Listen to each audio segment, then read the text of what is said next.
Shalom, selamat pagi. Kita bertemu lagi. Tetap berkobar-kobar dalam Tuhan. Rohmu tetap menyala-nyala. Jaga api yang ada padamu. Hari ini, apa yang Tuhan perintahkan, apa yang Tuhan katakan. Mari kita belajar apa yang Tuhan nyatakan di hari ini. Karena Tuhan adalah Tuhan selalu memperlengkapi umatnya. Tuhan meneguhkan panggilan umatnya. Dan Tuhan selalu menyatakan dirinya sebagai Tuhan yang memerintah atas kehidupan ini. Apa yang Tuhan perintahkan? Kita lihat sama-sama di 1 Yohanes 2 ayat yang ke-6. Barang siapa mengatakan bahwa ia ada di dalam dia, ia wajib hidup sama seperti Kristus telah hidup. Firman Tuhan menyatakan bahwa hidup ini ada kewajiban untuk umatnya. Kita wajib hidup sama seperti Kristus hidup. Karena itu yang Tuhan berikan, Tuhan ajarkan kepada murid-muridnya. Firman Tuhan jelas mengatakan bahwa kita harus belajar dari Tuhan Yesus. Karena kita menjadi murid. Dan Yesus menjadi guru kita yang mengajar kita supaya kita lulus menjadi sama seperti gurunya. Dan apa yang Tuhan katakan wajib hidup seperti Yesus hidup. Apa yang diwajibkan? Yesus tidak hidup untuk keinginannya sendiri. Dia datang ke dunia karena diutus oleh Bapa. Dan untuk melakukan kehendak Bapa. Untuk memanifestasikan apa yang Bapa kerjakan di muka bumi. Bukan manifestasinya sendiri. Itu sebabnya kita harus belajar bagaimana hidup ini untuk menjadi serupa dengan Tuhan Yesus. Apa yang dikatakan? Kita lihat sama-sama 1 Yohanes 2 ayat 15. Jangan kamu mengasihi dunia dan apa yang ada di dalamnya. Jikalau orang mengasihi dunia, maka kasih akan Bapa tidak ada di orang itu. Tuhan Yesus mengasihi Bapa. Bagaimana dengan umat perjanjian? Pastikan bahwa kau mengasihi Bapa. Segambar dengan Tuhan Yesus. Karena ini yang dikatakan ayat 16. Sebab semua orang yang ada dalam dunia, yaitu keinginan daging, keinginan mata, serta keangkuhan hidup, bukanlah berasal dari Bapa, melainkan dari dunia. Kita meskipun ada dalam dunia, kita tidak menghidupi keinginan dunia. Kita menghidupi keinginan ilahi. Itu sebabnya hidup ini berbeda. Tujuannya berbeda, karena keinginannya juga berbeda. Dikatakan ayat 17. Dan dunia ini sedang lenyap dengan keinginannya. Tetapi orang yang melakukan kehendak Allah telah hidup selama-lamanya. Tetap hidup selama-lamanya. Yang melakukan kehendak Allah. Tuhan mau bahwa kita melakukan kehendak Allah. Karena kita untuk hidup. Bukan untuk kehidupan di dunia ini mengini dunia. Tapi mengini kehendak Bapa. Dan ini yang Tuhan buat. Untuk engkau menjadi alatnya Tuhan di muka bumi. Untuk hidup bersama dengan Bapa. Hidup seperti ini ajaib. Karena ada pertolongan tangan Tuhan. Hidup untuk selama-lamanya. Ada di dalam kedaulatan Tuhan. Hadirat Tuhan ada bersama denganmu. Itu sebabnya mulai hari ini belajar apa yang Tuhan katakan. Kita wajib hidup sama seperti Kristus hidup. Kita bisa belajar dari kegagalan dari hamba Tuhan seperti Saul. Saul sudah diurapi. Sudah dipakai Tuhan. Luar biasa. Karena Tuhan memilih Saul untuk menjadi raja bagi Israel. Tapi apa yang terjadi? Saul berubah setia. Setelah dia dipakai Tuhan, setelah dia diurapi, dia tidak melakukan apa yang Bapa mau, apa yang Tuhan mau. Dia hidup untuk keinginannya sendiri. Itu yang terjadi. Dan Saul ditolak untuk menjadi raja. Kita lihat sama-sama di 1 Samuel 13 ayat 13. Kata Samuel kepada Saul, perbuatanmu itu bodoh. Engkau tidak mengikuti perintah Tuhan Allahmu yang diperintahkannya kepadamu. Sebab sedianya Tuhan mengokohkan kerajaanmu atas orang Israel untuk selama-lamanya. Tetapi sekarang kerajaanmu tidak akan tetap. Tuhan telah memilih seorang yang berkenan di hatinya. Dan Tuhan telah menunjuk dia menjadi raja atas umatnya. Karena engkau tidak mengikuti apa yang diperintahkan Tuhan kepadamu.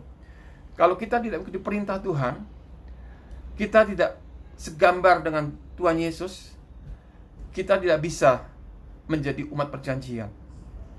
Tuhan hanya memakai orang-orang yang taat. Orang-orang yang punya kewajiban hidup untuk seperti Yesus hidup. Bahwa hidup hanya melakukan kehendak Bapa, bukan kehendaknya sendiri. Saul gagal untuk menjadi raja. Karena ini yang terjadi.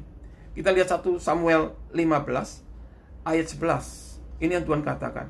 Aku menyesal karena aku telah menjadikan Saul raja.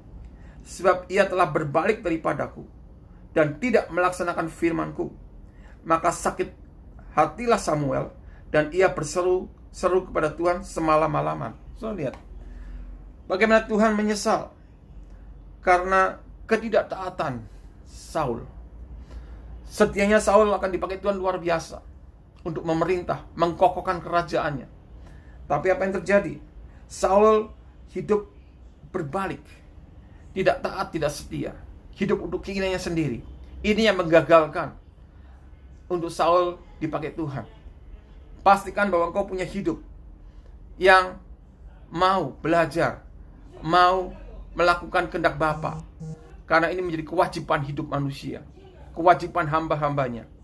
Kalau engkau tidak melakukan seperti yang Yesus lakukan, tidak layak untuk dipakai Tuhan. Tuhan menyesal dengan orang-orang yang sudah diurapi tetapi berbalik. Ketahuilah, hidup ini akan ajaib kalau engkau mau belajar dan punya kewajiban hidup untuk wajib seperti hidupnya Tuhan Yesus.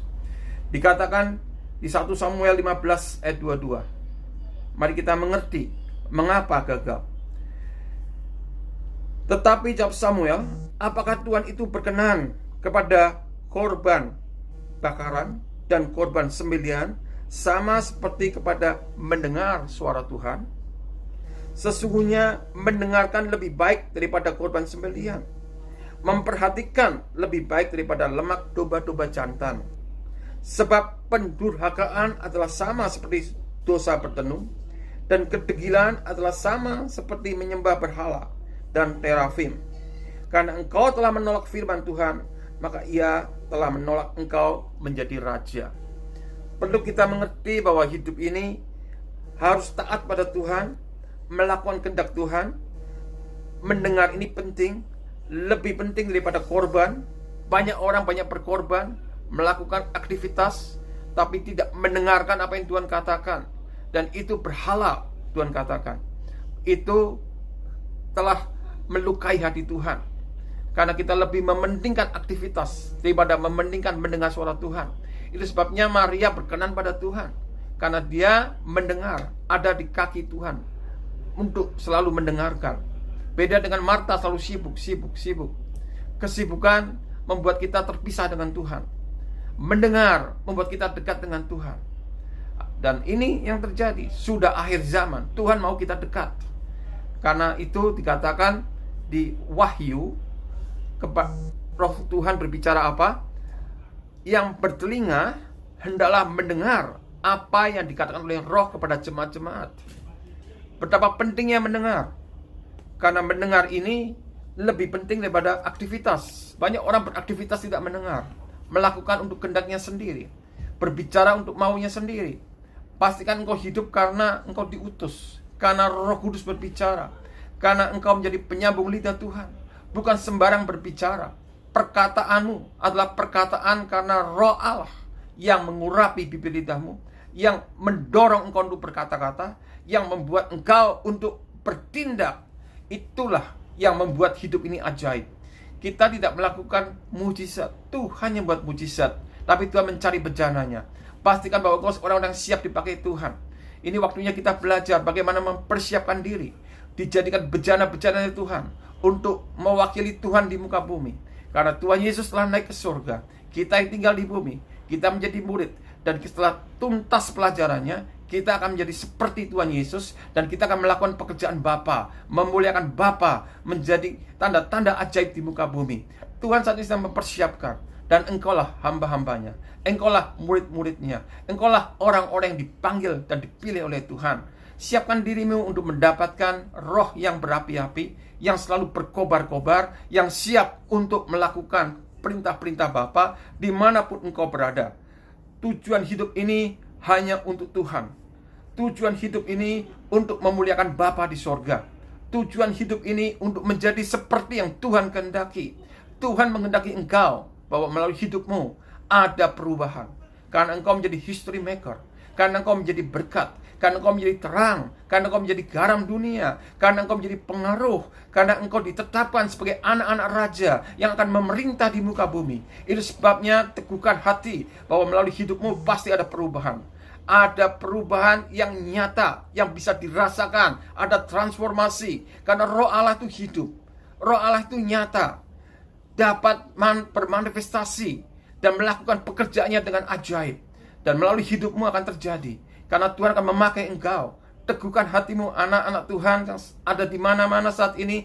Persiapkan dirimu, engkau menjadi seperti yang Tuhan katakan. Mari kita belajar. Kita wajib untuk hidup seperti Kristus hidup. Fokus hidup untuk melakukan pekerjaan Bapa. Apapun yang kau kerjakan, kerjakanlah itu untuk Tuhan, bukan untuk diri sendiri. Karena itu perintah Tuhan, bahwa semuanya untuk memuliakan Tuhan. Dan saya percaya setiap orang yang melakukan pekerjaan demikian pasti menjadi tanda-tanda ajaib, pasti menjadi terang, menjadi garam, menjadi pengaruh, dan menjadi history maker. Dan hidup ini memang sudah ditetapkan untuk demikian. Hanya taat saja, lakukan apa yang Tuhan perintahkan. Mulai hari ini, kobarkan api dalam dirimu untuk merespon Tuhan, bahwa hidup untuk wajib serupa dengan Tuhan. Apa yang Tuhan Yesus ajarkan, ambil, pelajari, lakukan, bertindaklah. Karena tanpa tindakan tidak terjadi sesuatu. Tapi suatu engkau berani melangkah, engkau mengalami. Dan pengalaman ini penting, karena ini dasar bagaimana engkau akan melakukan pekerjaan selanjutnya. Mulai dari hal yang kecil, taat, tunduk, belajar taat. Tuhan akan berbicara lebih lagi. Karena setia dan pada kecil akan diberikan tanggung jawab lebih besar lagi. Tuhan melihat kesetiaan hati ini. Bagaimana engkau setia dengan Tuhan. Jangan seperti Saul, hidup untuk keinginannya sendiri, tidak bisa dipakai Tuhan. Tuhan menyesal dengan orang-orang seperti ini. Urapan jangan disia-siakan. Engkau diurapi karena tujuannya untuk meninggikan nama Tuhan, untuk menyelesaikan kehendak Tuhan, untuk membuat bumi penuh dengan kemuliaannya. Bukan untuk memuliakan diri sendiri, tapi untuk memuliakan Bapa di surga. Itu sebabnya apapun yang kau perbuat, perbuatlah untuk Tuhan. Apapun yang kau lakukan, lakukanlah untuk Tuhan, bukan untuk diri sendiri. Mari kita datang pada Tuhan, minta anugerah, minta urapan baru, dikuatkan, diteguhkan, untuk menjadi tanda-tanda ajaib. Kita berdoa sama-sama.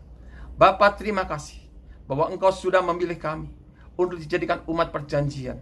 Melalui kami Tuhan, kami percaya Indonesia akan dilawat Tuhan. Ini anak-anak-Mu, kami sebagai hamba-hamba-Mu, umat yang telah Kau panggil dan Engkau jadikan umat perjanjian. Kami mau menjadi imamat rajani, bangsa yang kudus, yang dikhususkan bagi Tuhan, untuk memuliakan Tuhan. Kami tidak hidup sendiri. Kami bukan hidup karena untuk keinginan kami. Kami hidup untuk keinginan Bapa di sorga. Dan Bapa punya rancangan untuk kami dilahirkan. Buat kehendak-Mu yang terjadi. Buat hidup ini fokus dengan Engkau Tuhan. Engkau berbicara kepada kami saat ini. Tuhan menjamah hati kami. Tuhan menjamah pikiran kami. Tuhan menjamah pandangan mata kami. Kami tertuju kepadamu ya Bapa. Kau lihat hati kami saat ini, bahwa kami berserah penuh pada Tuhan. Hidup untuk melakukan kehendak Bapa. Ajarkan kami untuk memiliki kewajiban hidup segambar serupa dengan Tuhan Yesus. Karena Dialah yang menuntun langkah kami. Kepada Tuhan saja kami percaya dan kami berharap. Tuntunan-Mu berarti bagimu Tuhan. Tuntun kami. Kami butuh tuntunan Roh Allah. Kami butuh Tuhan beracara penuh dalam hidup kami. Karena kami tidak hidup sendiri. Ada dalam tangan Tuhan. Kami percaya setiap langkah kami pasti ada terobosan. Kemanapun kami melangkah, ada Tuhan bersama dengan kami. Sebab kami tidak berjalan sendiri. Hidup yang disertai Tuhan. Hidup yang dipakai Tuhan. Bukan kehendak kami yang jadi, kehendak Bapa yang jadi. Dan kami mau Engkau nyata di muka bumi ini bersama dengan kami. Tuhan sertai hamba-hamba-Mu. Berkati hamba-hamba-Mu. Teguhkan hati hamba-Mu untuk selalu setia dan takut akan Tuhan. Bapa berkati dan terjadi terobosan. Di dalam nama Yesus. Haleluya. Amin.